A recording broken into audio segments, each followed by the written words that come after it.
Just physics के आज हम सॉल्यूशंस देखेंगे और सब्जेक्ट का नाम है क्लासिकल मैकेनिक्स। पार्ट 1 रहेगा क्योंकि जो क्वेश्चंस आपके बने हैं वो बहुत सारे हैं क्लासिकल मैकेनिक्स में, तो एक वीडियो में कंप्लीट करवाना भी मुश्किल रहेगा। ऑलमोस्ट आप मान के चलिए कि अगर मैं 2 साल के देखूं तो 19-20 क्वेश्चंस हैं, तो 10 प्रॉब्लम्स आज करेंगे, 10 प्रॉब्लम्स हम फिर बाद में करेंगे। ठीक है, देखिए 2023 और 21 के सॉल्यूशंस हम लोग देखेंगे। 22 और 20 के सॉल्यूशंस मैंने ऑलरेडी अपलोड किए हुए हैं चैनल पर, प्लेलिस्ट में जाके आप देख सकते हैं। 2023 के जो प्रॉब्लम्स है वो हम नेक्स्ट टाइम देखेंगे। 2021 की जितनी भी प्रॉब्लम्स आई हैं, 10 प्रॉब्लम्स हैं, उनको पहले आज हम देख लेंगे। तो अगर आप इस चैनल पर नए हैं तो सबसे पहले आप इस चैनल को सब्सक्राइब कर लें, क्योंकि यहाँ CSR नेट, गेट, जेस्ट और टिफर जैसे एग्जाम्स के लिए इंपॉर्टेंट लेक्चर्स जो है वो अपलोड किए जाते हैं। तो अब हम स्टार्ट करेंगे, देखो फर्स्ट क्वेश्चन के साथ, जो कि आपका है NAT type, numerical answer type question है। इसमें कहा गया कि जो नॉर्थ पोल है, जैसे मान लीजिए हमारे पास अर्थ है, नॉर्थ पोल, साउथ पोल, इसके अबाउट रोटेशन हो रहा है। ठीक है, इस प्रकार से रोटेशन हो रहा है। तो अगर अब यहां ऐसा बोला गया था कि नॉर्थ जो पोल है उसके ओवर, तो ये अर्थ के नॉर्थ पोल के ओवर यहां पर कहीं प्लेन है, दिस इज ए प्लेन। तो ऐसा आप एक जो है प्लेन बना सकते हैं। ठीक है, यस, इस प्रकार से आप प्लेन बना सकते हैं। ये इस डायरेक्शन में जा रहा है। ठीक है, तो मान करके चलते हैं ये इस डायरेक्शन में जा रहा है और इसकी कुछ वेलोसिटी v है, जो कि क्वेश्चन के अंदर दे रखा है आपको 900 किलोमीटर पर आवर था। ठीक है, तो अभी मैं जनरल सोल्व करवा देता हूं, लास्ट में जाकर के आप वैल्यूज पुट कर लेना, आपका आंसर आ जाएगा। यहां पर ओमेगा होगा और ओमेगा का वैल्यू है 2 पाई अपॉन कैपिटल T, जहां कैपिटल T है time period of 1 revolution of the earth, that is 24 hours. ठीक है, 1 डे आप लिखेंगे ना तो 24 hours and then multiplied by 3600 seconds. ठीक है, तो यहां पर आप वैल्यू पुट करेंगे तो ओमेगा आपका निकल जाएगा रेडियन पर सेकेंड के अंदर। फिर अब बात करते हैं, देखो ये हमारे पास अर्थ है, this is earth, this is earth, और यहां हमारे पास एरोप्लेन है and this flies over the north pole in this direction, I assume that. Calculate क्या करना है आपने, कैलकुलेट ये करना है कि जो एंगल बनेगा, अगर इस एरोप्लेन के अंदर एक पेंडुलम है, एक पेंडुलम है, पेंडुलम को टाई कर दिया गया है, तो इस पेंडुलम पर जो हमारे पास फोर्सेस लग रहे होंगे उनको बैलेंस आपने करना है। और बैलेंस करते हुए आप ये देखेंगे कि जो एंगल बनेगा, ठीक है, angle made with the vertical, वो एंगल कितना होगा ये आपने जस्ट कैलकुलेट करना है। ठीक है, तो ये सारा चीज जो है ना, ये डिपेंड करेगा कि इस पेंडुलम के बॉब पर कौन सा फोर्स लग रहा है, कौन कौन से फोर्स लग रहे हैं, उनको आप बैलेंस करके चलें।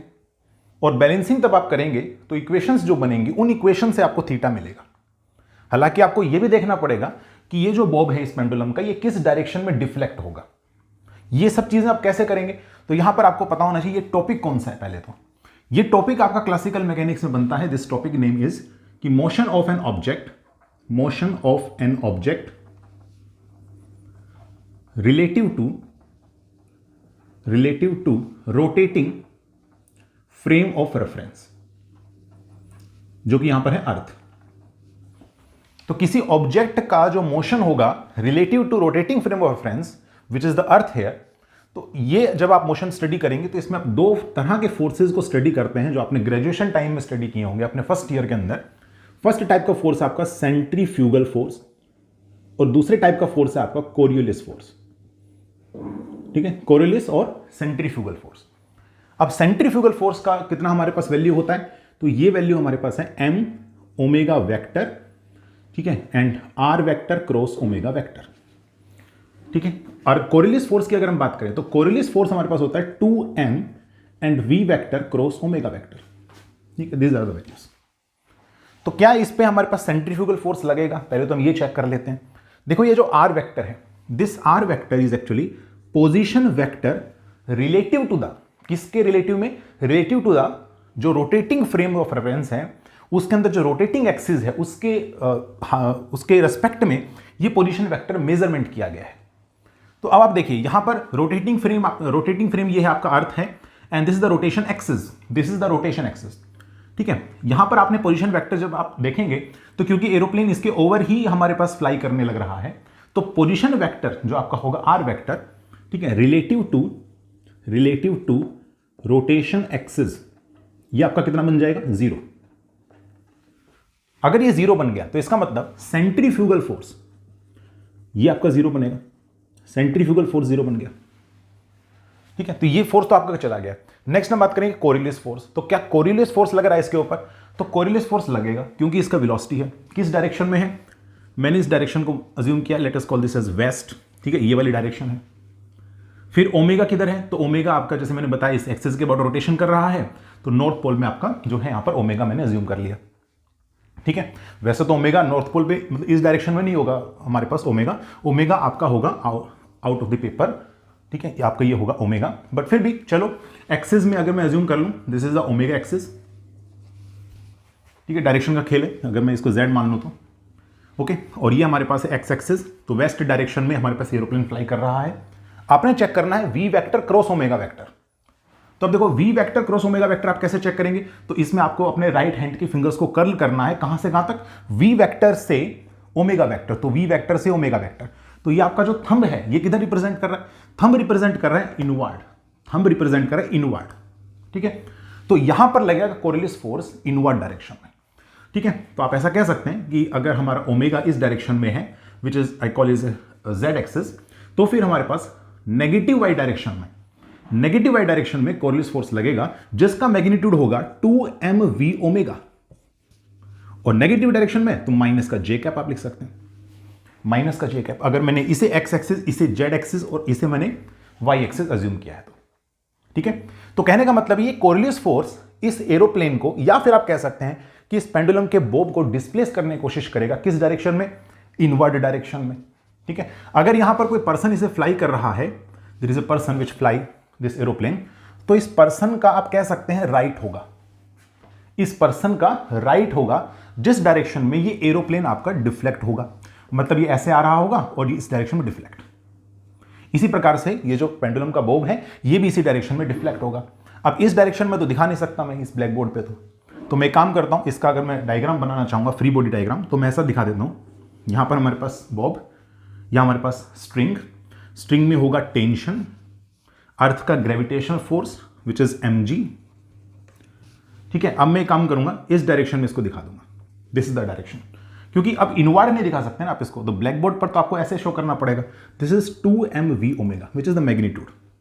ओके, और यहां पर देखो अगर यहां वर्टिकल के साथ थीटा एंगल बन रहा है, ठीक है, तो यहां पर इसके कंपोनेंट्स रिजोल्व होंगे बेसिकली। ठीक है, ये एंगल थीटा है तो this angle is also theta, so this is T cos theta. ठीक है, और इस डायरेक्शन में होगा आपका टी साइन थीटा। अब आप फोर्सेस को बैलेंस कर सकते हैं, तो फोर्सेस बैलेंस होगा तो यहां पर हमारे पास हो जाएगा T cos theta is equal to mg। ठीक है, और टी साइन थीटा हमारे पास जाएगा 2mv ओमेगा। अगर मैं दोनों को डिवाइड करता हूं तो मेरे पास आएगा यहां से टेन थीटा, इसको इससे डिवाइड कर रहा हूं, टेन थीटा, टी से T cancel out, this is equal to 2v omega upon में g। ठीक है, 2v ओमेगा अपॉन में g। तो थीटा का वैल्यू आपने सोल्व करना था, that value is tan inverse and 2v omega upon में g। देखो सारी वैल्यूज आपको पता है, यहां पर ये वेलोसिटी आपको गिवन है, कितना गिवन है? 900 किलोमीटर पर आवर, बट आप इसे मीटर पर सेकंड में ले लें क्योंकि यहां पर मैंने इसको लिया है सेकंड, रेडियन पर सेकंड के अंदर, तो यहां पर आप इसको मल्टीप्लाई कर देंगे 5 × 5 अपॉन में 18 से। ठीक है, इसको आप सोल्व कर लेना। और फिर उसके बाद ओमेगा, तो ओमेगा 2 पाई अपॉन टी, और टी का वैल्यू कितना होगा?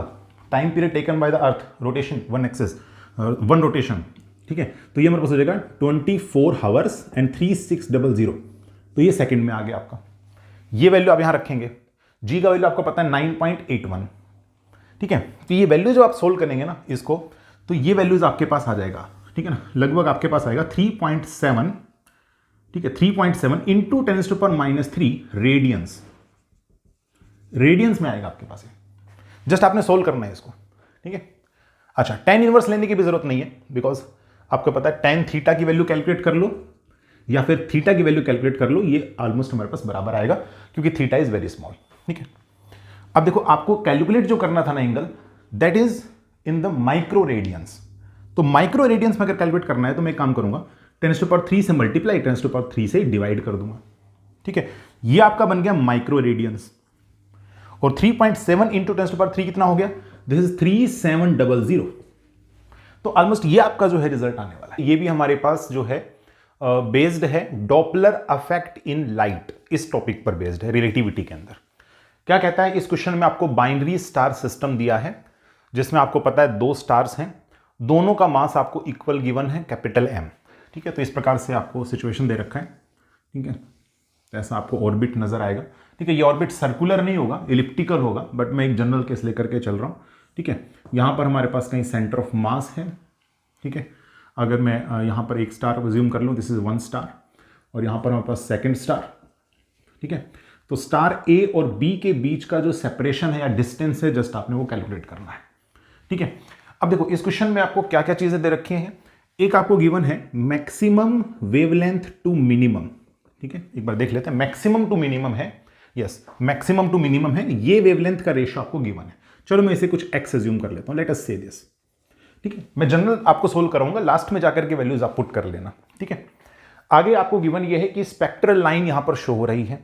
स्पेक्ट्रल लाइन जो शो होगी उसमें जो चेंज है टाइम पीरियड का, ठीक है, तो वो हमारे पास है time period that is equal to time period में चेंज, ठीक है, दैट इज 2.40, ऐसा आपको वैल्यू गिवन है। तो मैं इसे अभी एक काम करता हूं, कैपिटल T ही अज्यूम कर लेता हूं। फाइंड आउट आपने ये डिस्टेंस करना है, ठीक है, this is capital R, okay. तो अब ये डिस्टेंस आप कैसे मेजरमेंट करेंगे? देखो कैपिटल R का मेजरमेंट आपको करना है maximum to minimum wavelength of the spectral lines observed for these two, ये आपको यहां पर गिवन है। तो अब ये डॉपलर इफेक्ट पर बेस्ड हो गया question, Doppler effect, Doppler's effect in light. तो फॉर्मूला एक ही आपको पता है, एक फॉर्मूला है जो आपका लगता है, ठीक है, और वही जनरल फॉर्मूला है डॉपलर इफेक्ट इन लाइट में जो फॉर्मूला लगेगा that is nu dash is equal to nu into gamma and 1 plus beta cos theta, ये वैल्यू आपका होता है apparent frequency, actual frequency of light, gamma आपका रिलेटिविस्टिक फैक्टर है, बीटा का वैल्यू V/C होता है, और थीटा कितना होगा वो मैं आपको यहां बता देता हूं। देखो थीटा का वैल्यू कितना होगा इस केस में, तो ये थीटा की वैल्यू डिपेंड करेगा कि जो डॉपलर इफेक्ट है वो कैसा है, लॉन्गिट्यूडनल है कि ट्रांसवर्स है, कि जनरल केस ले रखा है किसी एंगल थीटा पर, ठीक है। अब ये लॉन्गिट्यूडनल ट्रांसवर्स कैसे पता चलेगा? देखो अगर ये सिस्टम में स्टार्स ऐसे रोटेशन कर रहे हैं, तो इस क्वेश्चन में आपको दे रखा था कि जो लाइन ऑफ साइट है, लाइन ऑफ साइट, ठीक है, वो हमारे पास परपेंडिकुलर डायरेक्शन में दे रखा है to the rotation of these stars. तो ऐसे रोटेशन कर रहे हैं, इसके परपेंडिकुलर अगर हम चलेंगे तो यहां पर आपका जो है this is the line of site, यहां से आप चीजों को देख रहे हैं, ठीक है। तो जो एंगल आपका बनेगा वो एंगल कितना होगा, या तो 0 डिग्री या फिर 180 डिग्री। तो ये हमारे पास है लॉन्गिट्यूडनल का केस, ट्रांसवर्स का नहीं है। ट्रांसवर्स में हमारे पास एंगल जो है वो 90 डिग्री बनता है, यानी line of site is perpendicular, ठीक है, ठीक है। ये हमारे पास देखो रोटेशन है ना, इसके परपेंडिकुलर आप अगर ऐसे देखेंगे, रोटेशन ऐसे ऐसे हो रहा है, तो जो एंगल बनेगा वो हमारे पास या तो थीटा 0 होगा या फिर 180 होगा, ठीक है। अगर किसी जनरल एंगल पर देख रहे होते तो फिर थीटा एंगल हम अज्यूम करते हैं, ठीक है। अच्छा अभी देखो अगर लॉन्गिट्यूडनल का केस है तो फिर थीटा 0 होगा और 180 होगा। अब इन दो पर्टिकुलर एंगल्स पर आपको यहां पर मैक्सिमम और मिनिमम वेवलेंथ नजर आएगा, ठीक है। कैसे फाइंड आउट करेंगे? देखो यहां से आपको पता चलता है कि nu dash is equal to, ठीक है, न्यू डैश का वैल्यू चलो मैं वेवलेंथ में पुट कर देता हूं, तो C upon lambda dash is equal to यहां पर हो जाएगा C upon lambda then gamma and 1 plus में बीटा कोस थीटा, ठीक है। ये से हो गया कैंसिल आउट, और लैम्डा डैश का वैल्यू कितना आ गया, lambda dash is lambda divided by gamma of 1 plus beta cos theta which is lambda, और यहां पर आ गया आपका 1, ठीक है, 1 माइनस बीटा, ठीक है, square and divided by 1 plus में बीटा कोस थीटा। क्लियर? ये आपका हो रहा है जनरल फॉर्मूला, ठीक है। ये this is the apparent wavelength, this is the actual wavelength emitted by the stars, okay.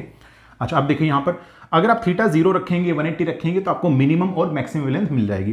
कितनी मिलेगी? तो मिनिमम वेवलेंथ होगी lambda minimum is equal to lambda and then under root में, ठीक है, अंडर रूट में and then the value is C minus V upon C plus V। इसको solve करने की जरूरत नहीं, ये आप डायरेक्टली देख सकते हैं इस चीज को। कैसे? देखो यहां मिनिमम निकालना था तो न्यूमरेटर की वैल्यू कम होगी ना, ठीक है, डिनोमिनेटर से, तो ये वैल्यू आप देख सकते हैं, this value is actually C minus V और ये है C प्लस V, तो ये वैल्यू आपको ओवरऑल कम आएगी, ठीक है। This is the lambda minimum, और लैम्डा मैक्सिमम कितना होगा, तो lambda maximum is lambda under root में and C plus V divided by C minus V। आप कैलकुलेट करेंगे तो भी ये रिजल्ट मिलेगा, ठीक है। अब मैं दोनों को डिवाइड कर देता हूं, तो दोनों को डिवाइड करने से यहां पर आपको मिल जाएगा lambda maximum upon lambda minimum, ठीक है। लैम्डा से लैम्डा कैंसिल आउट हो गया, ओके। और ये डिवाइडेड बाय ये किया है आपने, ठीक है, this divided by this one. तो ये वैल्यू आपके पास आ जाएगी c plus v divided by c minus v, जो कि आपको x दे रखा है, ठीक है। आप देख सकते हैं c प्लस वी आपका ऊपर रहेगा, यहां से भी c प्लस वी ऊपर जाएगा, c प्लस वी का होल स्क्वायर बनेगा और रूट से कैंसिल आउट होने पे c प्लस वी ऊपर, तो नीचे c माइनस वी, ठीक है। That value is x, okay. तो यहां से आपको रिलेशन मिल जाएगा, तो v plus c is equal to x c minus x v, ठीक है। और यहां से आ जाएगा आपका c of x minus one is equal to v of one plus x, तो v का वैल्यू आ गया c of x minus one divided by one plus x, ठीक है। ये वैल्यू आ गया आपका वेलोसिटी, ठीक है। और वेलोसिटी का फॉर्मूला होता है r इंटू ओमेगा, और ओमेगा है 2 पाई अपॉन टी। तो r तो देखो आपने सोल्व करना था, कैपिटल T टाइम पीरियड ये आपको दे रखा है, ठीक है, कितना चेंज हुआ स्पेक्ट्रल लाइन के अंदर, और x जो है वो भी आपको गिवन है, रेशो, स्पीड ऑफ लाइट वो भी क्वेश्चन में दे रखा है, तो आप निकाल लीजिए यहां से कैपिटल R, क्लियर है। तो ऐसे ही क्वेश्चन आपको करना था। देखिए नेक्स्ट क्वेश्चन में आपको गिवन है कि हमारे पास एक होलोस्फेयर है, दिस इज ए होलोस्फेयर। यहां बॉटम में आपने एक होल बनाया हुआ है, अगर ये कंप्लीटली अभी फिल्ड है विद द वाटर, तो यहां से ड्रेन होना स्टार्ट करेगा वाटर, ठीक है। अगर सेंटर ऑफ मास मान लीजिए किसी पोजीशन पे है, ऑब्वियसली जब ये फुली फिल्ड होगा तो सेंटर ऑफ मास हमारे पास सेंटर पर मिलेगा, तो सेंटर से मैं ये जो डिस्टेंस है, ठीक है, ये डिस्टेंस को मैं h अज्यूम कर लेता हूं, which is obviously capital R, जो कि इस स्फेयर का रेडियस भी होगा, ठीक है। तो क्वेश्चन में ये कहा गया कि जब हमने h को टाइम पीरियड के साथ, कौन सा टाइम पीरियड, अभी देखो ये टाइम पीरियड जो है वो है हमारे पास कि सेंटर ऑफ मास किस प्रकार से चेंज हो रहा है टाइम के साथ, ठीक है। ये जब आपने मेजरमेंट किया, एक टेबल बनाया, आपने जो है ग्राफ ड्रॉ किया, तो ये ग्राफ आएगा कैसा, ये आपने यहां से बताना है।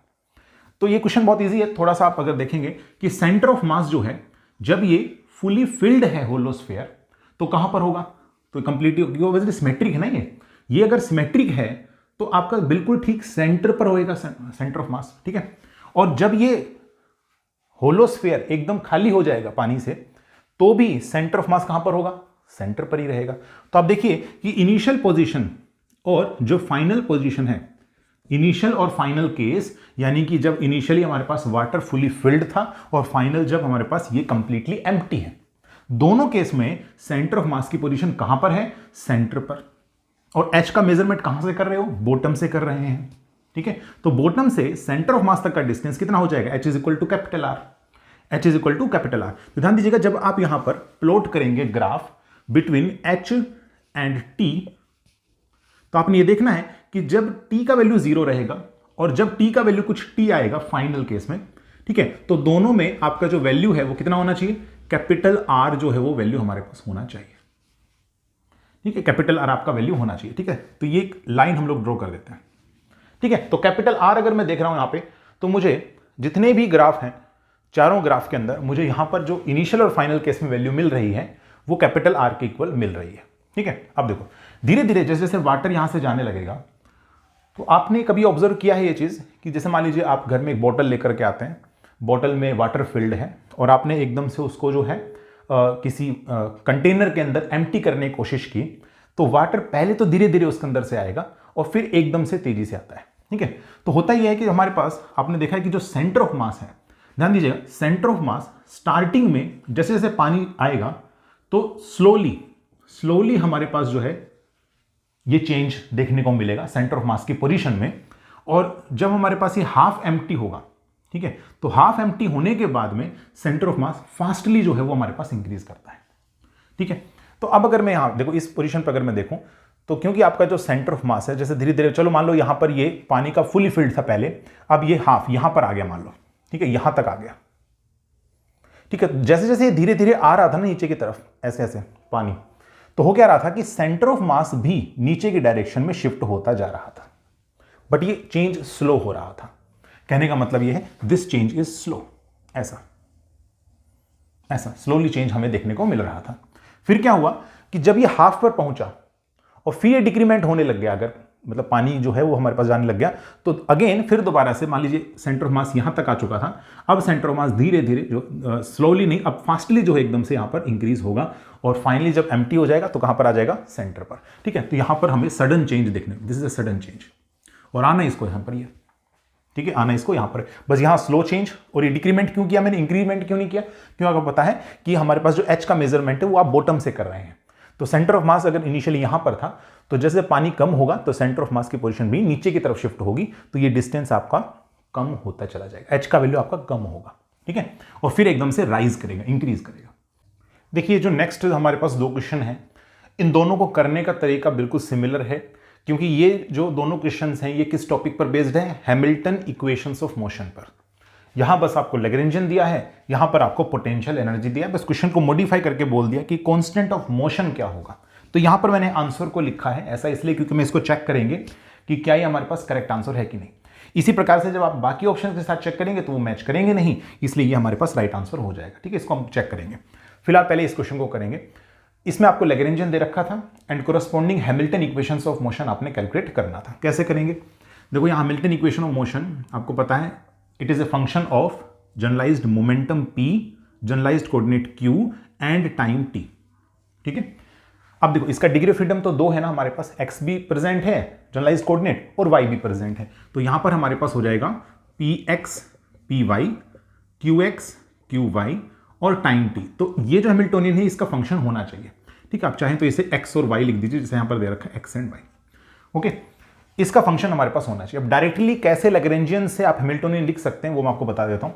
देखो यहां पोटेंशियल एनर्जी टाइम का एक्सप्लिसिटली डिपेंड नहीं कर रहा है ना, तो इसका मतलब ये जो नेगेटिव साइन है आप इसको अगर पॉजिटिव में कन्वर्ट कर देंगे तो पोटेंशियल एनर्जी आपका निकल गया। तो प्लस में कर देता हूं मैं half m omega square x y. But ये जो आप वैल्यू देख रहे हैं this is the kinetic energy, तो काइनेटिक एनर्जी में x डॉट y डॉट को रिप्लेस करना पड़ेगा in terms of px and py, क्योंकि मैंने आपको बताया कि यहां पर जो हैमिल्टोनियन है वो x डॉट y डॉट का फंक्शन नहीं है, वो px और py का फंक्शन होता है।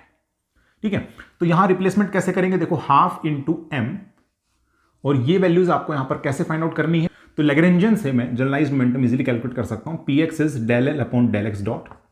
ठीक है, ये वैल्यू आपको मिल जाएगा यहां से x डॉट के रेस्पेक्ट में, so half m y dot. ठीक है, तो y डॉट मुझे निकालना था, सो y डॉट का वैल्यू मेरे पास आ गया 2px अपॉन में m, 2px अपॉन में m। And in the similar way, sorry हाँ ठीक है, and in the similar way अगर मैं x डॉट कैलकुलेट करूंगा that value is 2py upon m, है इसी प्रकार से ये दोनों वैल्यूज अगर मैं यहाँ रख देता हूं then I am getting 2px upon में m एंड 2py अपॉन में m। तो देखो ये m से m कैंसिल आउट हो गया, एक 2 से ये 2 कैंसिल आउट हो गया, सो हैमिल्टोनियन आपको मिल जाता है and this result is px, ठीक है 2 and then py divided by m plus में half m omega square x y. This is your Hamiltonian. अब देखो हैमिल्टोनियन के अंदर आपको x डॉट y डॉट तो कैलकुलेट करने की जरूरत नहीं है। ठीक है, आप कैलकुलेट करेंगे यहां से px डॉट और py डॉट, क्योंकि यही बचे हुए हैं बस दो वैल्यूज। ये वैल्यू होती है minus del H upon del x और ये वैल्यू होती है माइनस डेल एच अपॉन में डेल वाई, क्योंकि x डॉट y डॉट तो आपने लैग्रेंजियन से कैलकुलेट कर लिए थे। ओके, अब देखो x के रिस्पेक्ट में partial derivative with negative sign, तो ये आपको मिलेगा माइनस का half m omega square and then we have y। Okay, ये वैल्यू आ गया, और py डॉट का वैल्यू आपके पास रहेगा minus half m omega square and then x। बस ये रिजल्ट्स हैं आपके। ठीक है, this is the first result, second, third and fourth, ये 4 रिजल्ट्स आपको एक ऑप्शन के अंदर दिए हुए थे। ठीक है, that is your final answer. इस क्वेश्चन पे आते हैं, यहां पर पोटेंशियल एनर्जी दे रखा है, ये भी 2 डायमेंशनल सिस्टम है, कांस्टेंट ऑफ मोशन आपने बताना था, ये हमारे पास राइट आंसर है। क्यों राइट आंसर है, क्योंकि अगर आप इस क्वांटिटी का, this is a constant of motion ना, तो अगर ये कांस्टेंट ऑफ मोशन है इस क्वांटिटी का डेरिवेटिव लेने पर 0 मिलना चाहिए। हैमिल्टोनियन हमारे पास हो जाएगा, ठीक है हाफ, ठीक है px स्क्वायर अपॉन में 2m plus py square upon में 2m एंड प्लस में potential energy which is k of x square plus में y स्क्वायर। ठीक है, kinetic energy and potential energy. Lagrangian यहां से हो जाएगा half m and x dot square plus y dot square and then minus में this k of x square plus y square. ठीक है, m में यहां पर 1 ले लेता हूं, जस्ट फॉर सिंप्लिसिटी मैं m का वैल्यू 1 ले रहा हूं। ठीक है, k भी आप 1 ले लो ताकि बार बार ये चीजें रिपीट ना हो। ओके, कांस्टेंट थे आप 1 मान सकते हैं, आपकी कैलकुलेशन इजी हो जाएगी इससे। देन आप यहां से कैलकुलेट कर लीजिए px, तो px का वैल्यू होगा del L upon del x dot. And that value is x dot. और इसी प्रकार से अगर पी वाई डॉट अगर आप कैलकुलेट करेंगे, सॉरी हाँ पी वाई अगर आप कैलकुलेट करेंगे, that value is del L upon del y dot and this value is actually y dot.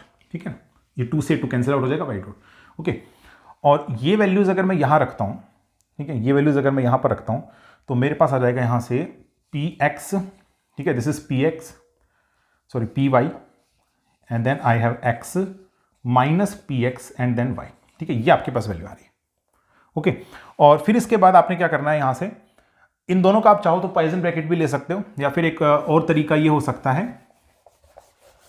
कि इसका डेरिवेटिव ले लो। ठीक है, तो डेरिवेटिव मेरे पास आएगा p y x dot plus में x p y dot minus में p x y dot and minus में वाई पी एक्स डॉट।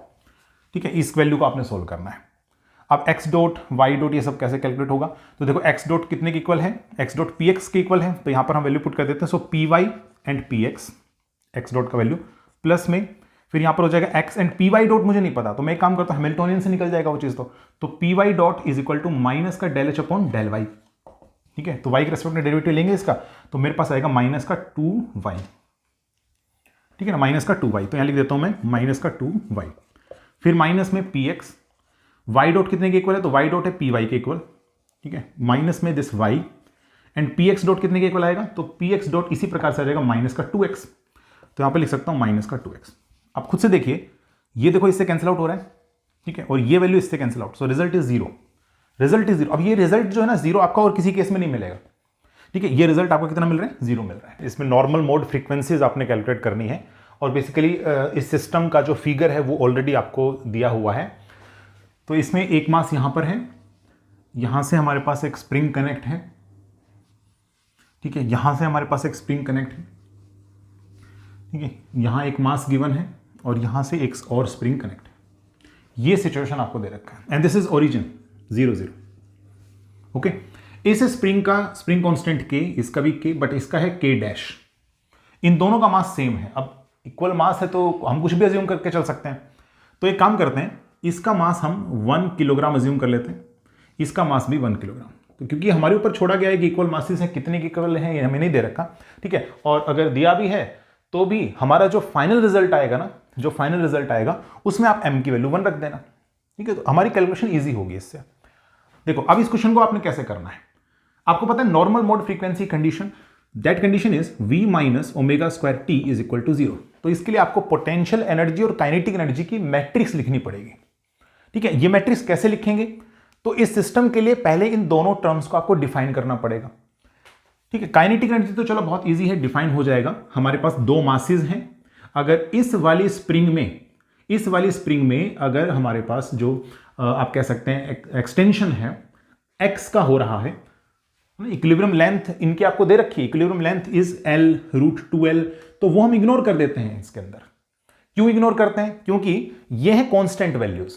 तो इनिशियली क्या दे रखा है क्या नहीं दे रखा है हमें इससे कोई मतलब नहीं होता, क्योंकि ये कांस्टेंट वैल्यूज होती हैं। आपकी कैलकुलेशन इजी बनाने के लिए ही किया गया है, हालांकि आप लेने को ले सकते हैं वैल्यूज, ठीक है, बट आपकी कैलकुलेशन इजी बन जाएगी। आप ये देखिए कि अगर मैंने इस स्प्रिंग में नेट एक्सटेंशन x मान लिया, ठीक है, इस वाली स्प्रिंग में अगर मैंने y मान लिया, तो क्योंकि ये राइट एंगल ट्रायंगल है, ये 90 डिग्री, ये 45, ये आपका 45, तो क्या आप मुझे बता सकते हैं इस वाली स्प्रिंग में नेट एक्सटेंशन कितना होगा। तो ये कैलकुलेट करना इस वाली स्प्रिंग के लिए थोड़ा मुश्किल हो सकता है कुछ स्टूडेंट्स के लिए, तो आप वो कैसे कैलकुलेट करेंगे। देखो यहां पर ये 45 बना रहे हैं और ये हमारे पास है डिस्प्लेसमेंट्स, तो डिस्प्लेसमेंट्स के कंपोनेंट्स जो ब्रेक होंगे 45 पे, वो कितने होंगे, वो हमारे पास होंगे एक तो x cos 45 और एक होगा हमारे पास y cos 45। क्लियर है, ये आपके पास होंगे। तो यहां पर जो नेट एक्सटेंशन इसके अंदर आएगा that is x cos 45 plus y cos 45। ठीक है, क्योंकि एंगल हमारे पास 45 बन रहा है। ठीक है, तो यहां पर आप जो है काइनेटिक एनर्जी तो बहुत इजीली लिख सकते हैं, तो half of x dot square plus half of y dot square, क्योंकि मैंने मासेस m जो है वो 1 के इक्वल अज्यूम कर लिया। ठीक है, तो इसकी मैट्रिक्स क्या बनेगी, इसकी मैट्रिक्स बनेगी, आपको यहां पर लिखना है x डॉट स्क्वायर का कोफिशिएंट विच इज हाफ, ठीक है, x डॉट y डॉट का 0, y डॉट x डॉट का 0, y डॉट स्क्वायर का हाफ। चलिए हाफ तो यहां से कॉमन आ रहा है, ठीक है, तो इस मैट्रिक्स से कॉमन ले लिया तो 1 0 0 1। क्लियर है? काइनेटिक एनर्जी मैट्रिक्स बन गई। अब अगर किसी तरीके से पोटेंशियल एनर्जी की मैट्रिक्स भी अगर बन गई तो आपका क्वेश्चन हो जाएगा सॉल्व। आप ये कंडीशन इंपोज कर देंगे, आपके पास एंगुलर मोड फ्रीक्वेंसीज आ जाएंगे। ठीक है, देखिए पोटेंशियल एनर्जी कितना होगा। पहले मैं इस स्प्रिंग की बात करता हूं। यहां पर होगा हाफ के एक्स स्क्वायर, सिंपल हाफ के एक्स स्क्वायर। अगर मैंने इसे अंदर नेट एक्सटेंशन कितना मान लिया एक्स, भाई मान लो ये हमारे पास स्प्रिंग का एक एंड है, कहां पर है? 0 पर कनेक्ट है। ठीक है, अगर आपने इसको डिस्प्लेस किया एक्स तो नेट इसके अंदर कितना हुआ डिस्प्लेसमेंट इस वाली स्प्रिंग में? x minus 0। तो आप x माइनस 0 का स्क्वायर करेंगे रिजल्ट में। ठीक है, आप चाहो तो यहां पर फाइनल माइनस इनिशियल लेंथ वो भी लिख सकते हैं, मतलब x माइनस कैपिटल L। ठीक है, तो भी कोई आंसर में फर्क नहीं पड़ेगा। ठीक है, प्लस में इस वाली spring half k y square, y का एक्सटेंशन। ठीक है, और इसमें तो half k dash and this is net, this is the net. Okay, तो ये हमारे पास हो जाएगा x by root 2 plus y by root 2, तो x upon root 2 and plus का y अपॉन रूट 2 का होल स्क्वायर। अब यहां से बनेगी पोटेंशियल एनर्जी की मैट्रिक्स। ओके, तो यहां से आ जाएगा हाफ के x square plus half k y square plus में हाफ के डैश। इसको आपको ओपन करना पड़ेगा, तो मेरे पास आएगा देखो एक्स स्क्वायर अपॉन में 2, ठीक है, प्लस में वाई स्क्वायर अपॉन में 2 एंड देन प्लस में एक्स वाई। ठीक है ना, वो 2 अपॉन में 2 कैंसिल आउट हो जाएगा। ठीक है ना, और ध्यान रखिएगा पोटेंशियल एनर्जी के अंदर आप एक्स वाई नहीं लिखते हो कभी भी, आपको इसको दो पार्ट्स में ब्रेक करना पड़ेगा, मतलब एक्स वाई अपॉन में 2 एंड प्लस में वाई एक्स अपॉन 2, उसके बाद ही मैट्रिक्स लिखना होता है, ये भी ध्यान रखिएगा। ठीक है, तो पोटेंशियल एनर्जी की क्या मैट्रिक्स बन गई? पोटेंशियल एनर्जी की मैट्रिक्स आपकी बन गई है सबसे पहले यहां पर एक्स स्क्वायर का कोफिशिएंट जो कि है हाफ के plus half k dash upon में 2।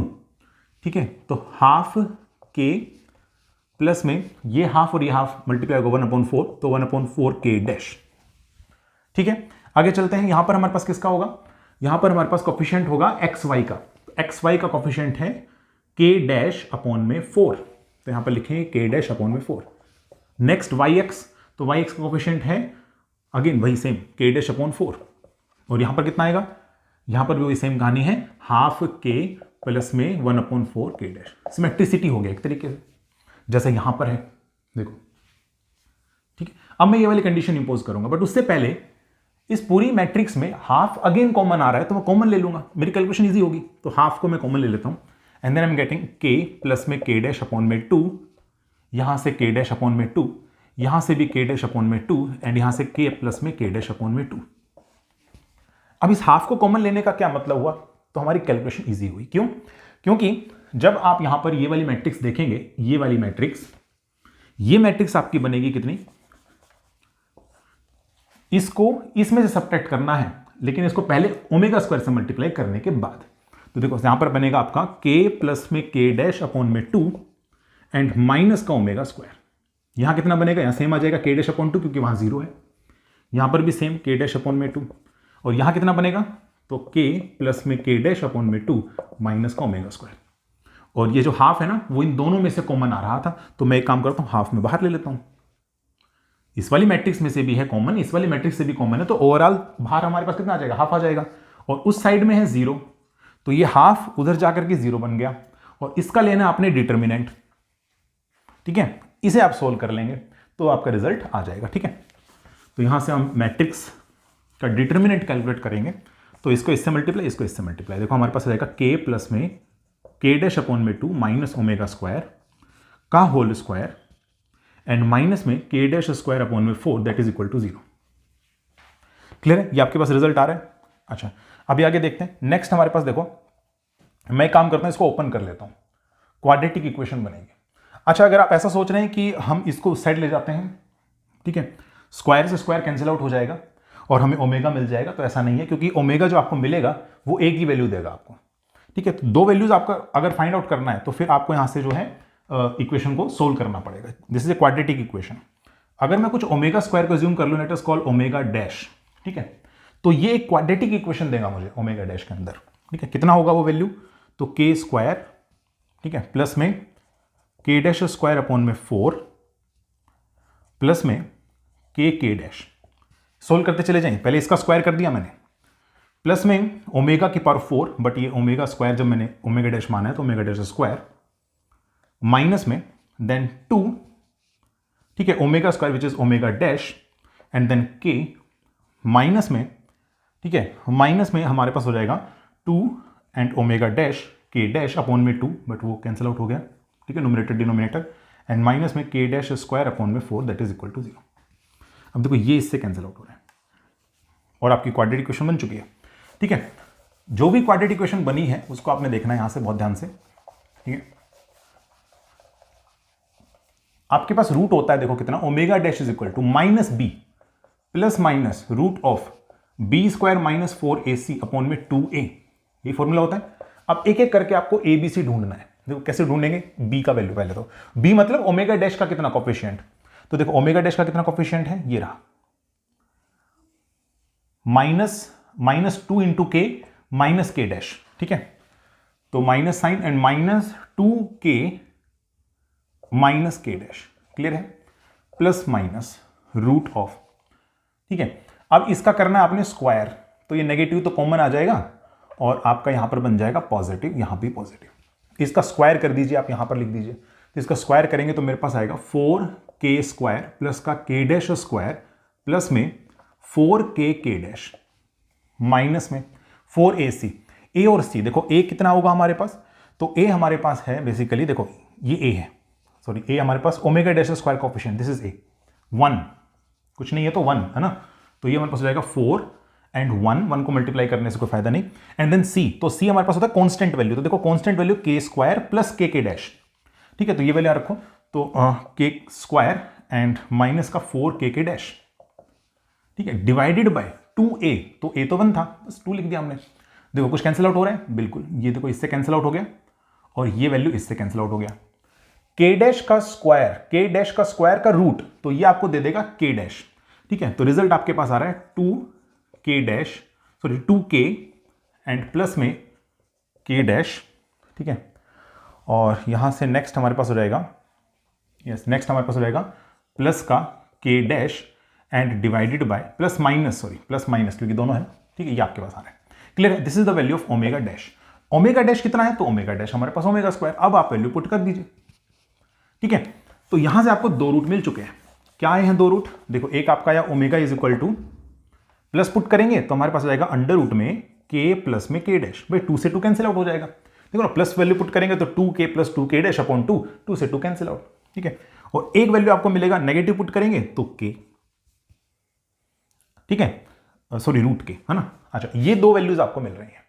अब ऐसा हो सकता है कि क्वेश्चन के अंदर मास 1 किलोग्राम ना देकर के m अज्यूम किया गया हो, तो हम तो जानते हैं ना omega is equal to under root k effective upon mass होता है, तो हम एक काम करेंगे, यहां पर अंडर रूट m कर देंगे, यहां पर भी अपॉन m कर देंगे, दीज आर द आंसर, ठीक है, दीज आर द 2 आंसर्स। ये हमारे पास नेक्स्ट 2 क्वेश्चंस, पहला क्वेश्चन रिलेटिविटी पर बेस्ड है, जिसमें टॉपिक का नाम है रिलेटिविस्टिक एडिशन ऑफ वेलोसिटीज या वेलोसिटी एडिशन थ्योरम आप बोल सकते हैं।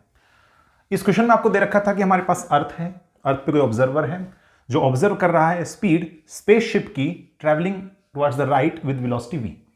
शटल का वेलोसिटी भी आपको दे रखा है v, किसके रेस्पेक्ट में, स्पेसशिप के रेस्पेक्ट में। प्रोब, यहां से एक प्रोब जो है जा रहा है इस शटल में से, इस प्रोब की वेलोसिटी भी कितनी है, v है, और ये वेलोसिटी किसके रेस्पेक्ट में दे रखा है, शटल के रेस्पेक्ट में दे रखा है, ठीक है, तो ये जो मैंने एरोज दिखा रखे हैं ये किसके रेस्पेक्ट में वेलोसिटीज है उसको डिनोट कर रहा है। तो बेसिकली आपने कैलकुलेट करना था कि इस प्रोब की वेलोसिटी अर्थ के रेस्पेक्ट में कितनी होगी। ये काफी अच्छा क्वेश्चन है क्योंकि इसमें आपको 2 पार्ट्स प्ले करने हैं। 2 पार्ट्स कैसे प्ले करेंगे, देखो सबसे पहला जो पार्ट रहेगा उसमें आपको पहले 3 कंसिडर करने होंगे। आपको पता होना चाहिए कि relativistic law of addition of velocities में 3 चीजें हमारे पास होती हैं, एक s, एक s डैश और एक p, ठीक है। रेस्ट फ्रेम जो कि अर्थ हो सकता है, एस डैश मूविंग फ्रेम, और ये हमारे पास पार्टिकल जो उस मूविंग फ्रेम का एक हिस्सा है या जहां इवेंट हो रहा है, ठीक है। अब इस केस में देखो अर्थ है, एस फ्रेम रेस्ट फ्रेम, यहां पर हमारे पास ऑब्जर्वर है, एस डैश स्पेसशिप है, ये केस नंबर 1 की बात कर रहा हूं, ठीक है ना, ये स्पेसशिप है और स्पेसशिप में से शटल गया है, तो शटल एक पार्टिकल है, ठीक है। अब देखो अगर सबसे पहले मैं जो क्या कैलकुलेट करना होगा, सबसे पहले मुझे कैलकुलेट करना होगा कि शटल की जो स्पीड है वो अर्थ के रेस्पेक्ट में कितनी होगी, क्योंकि यही मेरे लिए अननोन है। जब मैंने इन 3 चीजों को कंसीडर किया, सबसे पहले अर्थ, स्पेसशिप और शटल को, तो मुझे सारी चीजें गिवन है, लेकिन मुझे ये नहीं पता कि शटल की जो स्पीड है वो अर्थ के रेस्पेक्ट में कितनी है, वो हम कैसे कैलकुलेट करेंगे? देखो सबसे पहले इनके नाम दे देते हैं। यहां पर मैंने इसको नाम दिया एस, इसको एस डैश और इसको पी। तो शटल की अर्थ के रेस्पेक्ट में मैं स्पीड पहले पार्ट में निकालने जा रहा हूं, यानी कि पार्टिकल की स्पीड या velocity with respect to S. तो पार्टिकल की जो वेलोसिटी है विद रिस्पेक्ट टू एस मुझे यहां से निकालना है। ठीक है, अब कोई फॉर्मूले आपको याद रखने की जरूरत नहीं है, डायरेक्ट मैं आपको तरीका बताता हूं कैसे करना है। यहां पर देखो वीपीएस लिखा, तो VP minus VS divided by 1 minus VP VS divided by C square, direct लिख दो फॉर्मूला। अब देखो इसमें क्या चीज मिस है, क्या आपको कुछ मिस लग रहा है इसके अंदर? बिल्कुल एक चीज है, एस डैश कहीं नहीं आ रहा, एस डैश कहीं नहीं आ रहा। तो मैं काम करता हूं, न्यूमरेटर डिनोमिनेटर में एस डैश से मुझे मल्टीप्लाई करने की जरूरत है। तो यहां देखो एस डैश, यहां एस डैश, यहां एस डैश, यहां एस डैश, बस ये फॉर्मूला बन गया। ये फॉर्मूला बन गया to calculate the velocity of shuttle, जो कि पार्टिकल है, with respect to earth. Okay, अब देखो सारी वैल्यूज आपको दे रखी हैं। पार्टिकल यानी शटल की कितनी स्पीड है विद रिस्पेक्ट टू स्पेसशिप, तो वो v है। ठीक है, माइनस में यहां पर है अर्थ की कितनी स्पीड है स्पेसशिप के रेस्पेक्ट में, तो ये तो आपको नहीं दे रखा, आपको ये दे रखा है कि स्पेसशिप की वेलोसिटी v है विद रिस्पेक्ट टू अर्थ। तो आप एक बात बताइए, अगर आपको स्पेसशिप यानी एस डैश की वेलोसिटी पता है, एस के रेस्पेक्ट में v है फॉरवर्ड डायरेक्शन में प्लस डायरेक्शन में, तो v एस डैश कितना होगा? माइनस का v हो जाएगा सिंपली। ठीक है ना। अब मान लीजिए यहां पर कोई बैठ करके देख रहा है, उसको स्पीड इसकी नजर आ रही है प्लस का v, तो इसमें कोई बैठा होगा तो इसको अर्थ की स्पीड कितनी नजर आएगी? माइनस का v, अपोजिट डायरेक्शन में। ठीक है, तो ये वैल्यू हो जाएगी माइनस का v डिवाइडेड बाय, अब यहां पर तो सेम है 1 minus v and minus v divided by C square. तो ये वैल्यू आपके पास आ जाती है 2v divided by 1 plus V square upon C square. तो ये पहला पार्ट हो गया खत्म। नेक्स्ट पार्ट क्या है? नेक्स्ट पार्ट में अब स्पेसशिप को आप भूल जाइए, एक एक एलिमेंट हम पीछे से छोड़ते चले जाएंगे। अब हमारा जो एस डैश फ्रेम है वो होगा शटल।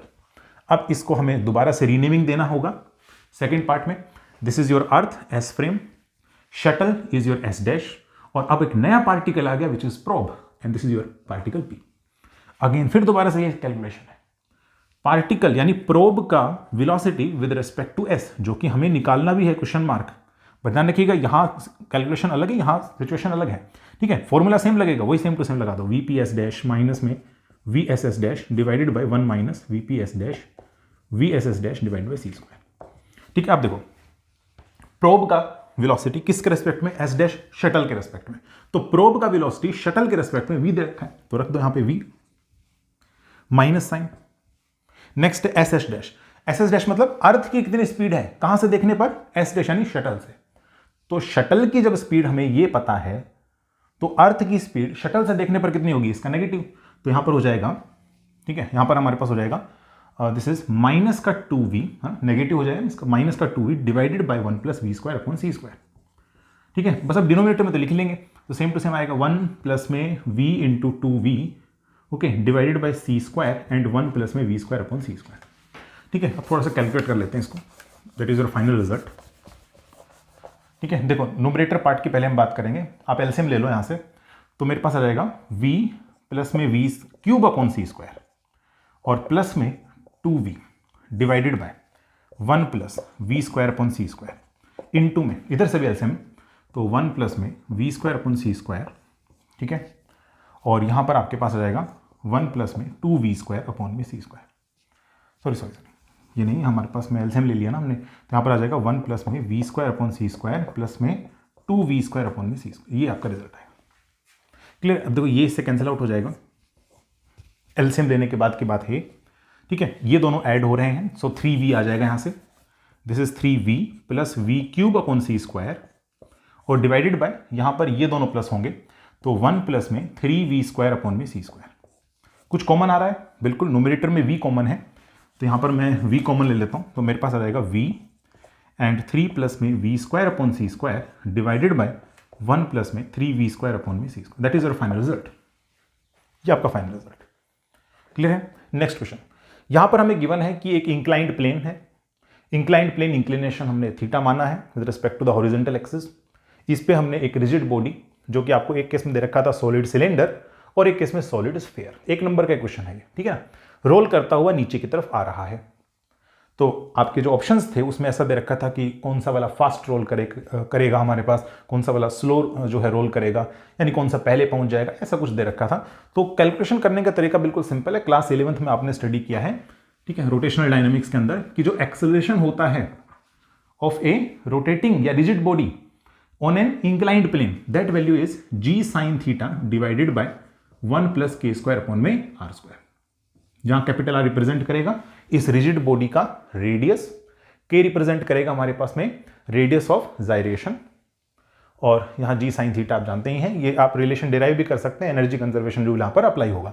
ठीक है, अब यहां देखो हमारे पास जो वैल्यू आएगी, ये वैल्यू इनवर्सली प्रोपोर्शनल है किसके, 1 प्लस के स्क्वायर अपॉन में आर स्क्वायर। सॉलिड सिलेंडर का मोमेंट ऑफ इनर्शिया कितना होता है, हाफ एम आर स्क्वायर, और यहां पर जो स्फेयर है उसका कितना होता है, उसका होता है 2/5 एम आर स्क्वायर। ये जो मल्टीप्लाइड आप देख रहे हैं ना, हाफ 2/5, यही वैल्यू रिप्रेजेंट कर रही है के स्क्वायर अपॉन आर स्क्वायर को। तो पता चलता है जितना ये वैल्यू कम होगा के स्क्वायर अपॉन आर स्क्वायर, उतना ही 1 plus K square upon are square कम होगा, उतना एक्सेलरेशन ज्यादा होगा, और जितना एक्सेलरेशन ज्यादा होगा उतना फास्ट चलेगा, जितना फास्ट चलेगा उतनी जल्दी पहुंचेगा, कम टाइम लगेगा। ठीक है, इन दोनों में से वो वैल्यू आपने चेक करनी है जो वैल्यू हमारे पास में कम है, जितना ही कम होगा उतना एक्सेलरेशन ज्यादा।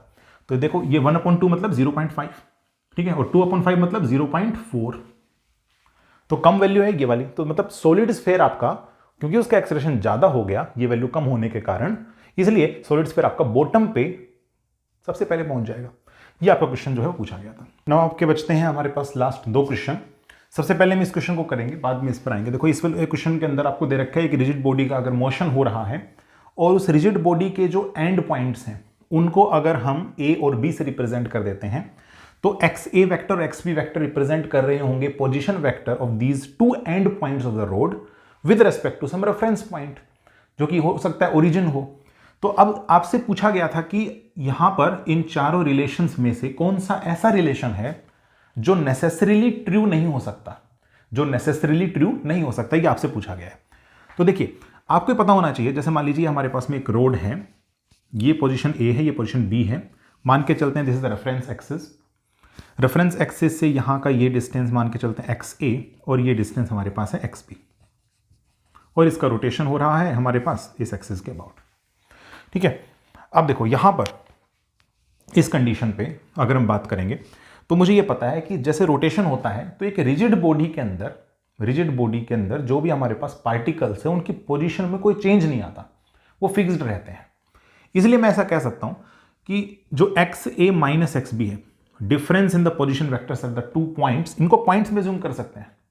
रिजिड बॉडी के आप कोई 2 पॉइंट्स में जूम कर सकते हैं। ऐसा देखो यहां इस प्रकार से, ये फिगर तो आपने देखा भी होगा 11th क्लास की बुक में, ए पॉइंट यहां पर बी पॉइंट, ठीक है, दिस इज द एक्स ए, और ये हमारे पास हो जाएगा एक्स बी, और हमें पता है कि ये ए बी डिस्टेंस चेंज नहीं होता रिजिड बॉडी के मोशन के साथ।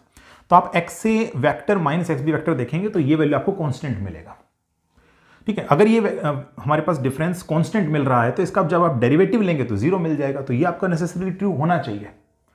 फिर हम बात करते हैं इसकी, तो देखो इसमें आपको दे रखा है कि इनका डिफरेंस 0 के बराबर है, तो ये डिफरेंस आपका 0 एक्सेलरेशन को रिप्रेजेंट कर रहा है। ये एक्सेलरेशन का डिफरेंस 0 हो, ये हमेशा ट्रू नहीं हो सकता, क्योंकि जो हमारे पास रिजिड बॉडी है जब ये रोटेशन कर रही होगी तो उसके ऊपर भी सेंट्रीफ्यूगल फोर्स एक्ट कर रहे होंगे। ठीक है, तो जब सेंट्रीपिटल फोर्स लग रहा है, सेंट्रीफ्यूगल फोर्स लग रहा है, तो ये हमारे पास एक्सेलरेशन जो है वो 0 कैसे होगा। ठीक है, तो 0 हमारे पास नहीं हो सकता, ये नेसेसरीली ट्रू नहीं हो सकता। ठीक है, सर्टेन कंडीशन पे ट्रू है बट नेसेसरीली ट्रू नहीं हो सकता, इसलिए ये हमारे पास राइट आंसर आ जाएगा। अब बाकी बचे हुए 2 ऑप्शन, इनको कैसे चेक करें, तो आप एक काम कर दीजिए, यहां पर जो है ना स्क्वायर कर दो आप। ठीक है, ये मैंने बताया आपको, यहां पर ये जो है वैल्यू हमारे पास कांस्टेंट होता है। अगर आप दोनों तरफ स्क्वायर करेंगे तो ये वैल्यू मुझे मिलेगा एक्स ए vector minus x B vector, again फिर आप लिखेंगे x A vector minus x B vector, that is equal to constant का square which is something let us call c dash.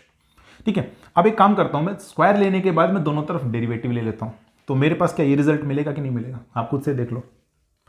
इसको कांस्टेंट माना, इसका डेरिवेटिव होगा, ये दे रखा, प्लस में फिर इसको कांस्टेंट माना, इसका डेरिवेटिव होगा तो ट्वाइस हो जाएगा, और उस साइड 0 है तो ट्वाइस 2 उधर जाएगा तो 0 बनेगा, मतलब ये कंडीशन हमारी ट्रू होगी। ठीक है, अगर इसका आप एक बार और डेरिवेटिव ले लोगे इस वाली इक्वेशन का ही, तो आपको ये मिलेगा, देख सकते हैं आप, ये कांस्टेंट, इसका डेरिवेटिव कितना होगा, तो यहां पर डबल डॉट, इस पे भी डबल डॉट। ठीक है, 2 बार टाइम के रेस्पेक्ट में डेरिवेटिव, प्लस में फिर ये कांस्टेंट और फिर इसका डेरिवेटिव होगा, तो दोनों सेम क्वांटिटी को रिप्रेजेंट कर रहे हैं। तो अगर दोनों सेम क्वांटिटी को रिप्रेजेंट करेंगे तो आप मॉडुलस का स्क्वायर भी लिख सकते हैं उसको, दैट इज इक्वल टू 0, इसलिए ये कंडीशन भी ट्रू है। बट ये कंडीशन नेसेसरली ट्रू नहीं हो सकती because of the centripetal and centrifugal forces. Okay, एक क्वेश्चन आपको ये पूछा है लास्ट, इसमें आपको पोटेंशियल दे रखा था KLNR, जिसके कारण हमारे पास जो बॉडी है वो हमारे पास में मूव कर रही है, it is in motion, and obviously हमारे पास R का फंक्शन है only, so this is a type of central force. Also मुझे ये भी दे रखा था क्वेश्चन के अंदर कि जो मोशन हो रहा है उसका पाथ कैसा है, दैट इज सर्कुलर, वो सर्कुलर पाथ है। तो पूछा गया उस सर्कुलर पाथ अगर हो रहा होगा तो उसकी रेडियस कितनी होगी। ठीक है, तो एक तो रेडियस आपने कैलकुलेट करनी है। इसी क्वेश्चन में आपसे ये भी पूछा गया कि जो इक्विलिब्रियम कंडीशन होगी, ठीक है, तो वो हमारे पास कौन सी वाली कंडीशन है भाई, स्टेबल है अनस्टेबल है। ऑब्वियसली जब सर्कुलर मोशन हो रहा है तो स्टेबल ही आएगा हमारे पास। ठीक है, हालांकि इस चीज को आप चेक भी कर सकते हैं, देखो सर्कुलर मोशन है, स्टेबल रिप्रेजेंट करेगा। इस चीज को चेक करने के लिए आप क्या करेंगे, आपको सबसे पहले इफेक्टिव पोटेंशियल लिखना होगा, that value is L²/2mr² and plus में हमारे पास हो जाएगा effective potential which is KLNR। ठीक है, सर्कुलर मोशन होने की कंडीशन है dV effective/dr is equal to 0। इसका आप डेरिवेटिव ले लो r के रेस्पेक्ट में, उसको 0 पुट करेंगे तो मेरे पास यहां से आ जाएगा, देखो L²/2m कांस्टेंट और 1/r² का हो जाएगा -2/r³ एंड प्लस में KLNR, तो इसका हो जाएगा 1/r। ठीक है, and that is equal to 0। 2 से ये 2 कैंसिल आउट हो गए, क्योंकि रेडियस आपसे पूछा गया है तो radius r is equal to capital R पे कैलकुलेट करना है आपने। तो यहां से मिलेगा आपको L²/mr² and is equal to, ठीक है, ये माइनस साइन है ना, इज इक्वल टू K/R। ठीक है, और यहाँ पर क्यूब है, यहाँ पर क्यूब है, तो ये कैंसिल आउट हो जाएगा R² पर, तो R² का वैल्यू हो जाएगा L²/mk, या आप कह सकते हैं R का वैल्यू हो जाएगा हमारे पास L/√mk। ठीक है, ये तो आ गया हमारे पास रेडियस।